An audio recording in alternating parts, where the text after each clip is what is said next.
An Israeli hostage freed from Hamas captivity was released from hospital on Thursday and greeted by a cheering crowd as he returned home. Ohad Ben Ami was returned to Israel last Saturday as part of a Gaza ceasefire between Israel and the Palestinian militant group aimed at ending 15 months of war. This is a very emotional day and happy because Ohad is back home, but we need not to forget there are so many people still not home, and we need to support them, to do everything we can do to support our government to take this next step to fulfill the deal. That deal appeared near to unraveling this week amid accusations of violations on both sides.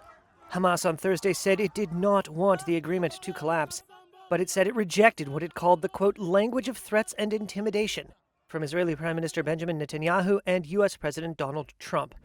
The Israeli and American warnings came after Hamas accused Israel of holding up an expected influx of aid deliveries and said it would not hand over 3 more hostages on Saturday until the issue was resolved.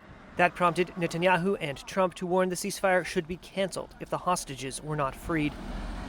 In a statement, Hamas said it, quote, reaffirms its commitment to implementing the agreement as signed, including the exchange of prisoners according to the specified timeline.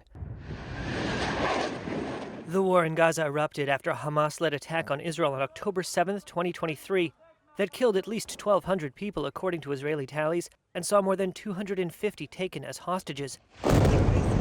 That triggered a relentless Israeli response that has laid waste to the coastal enclave and killed more than 48,000 Palestinians, according to Gaza health officials. Under the current ceasefire, Hamas has so far released 16 Israeli hostages out of 33 captives to be exchanged for hundreds of Palestinian prisoners held by Israel in the first stage of a multi-phase deal. Continuing talks in Cairo have focused on issues such as Israel's allowing the entry of mobile homes, tents, medical supplies, and fuel. Hamas said heavy machinery was needed for the removal of rubble. International aid officials confirmed that aid was coming in despite considerable logistical problems, though they cautioned that far more was needed.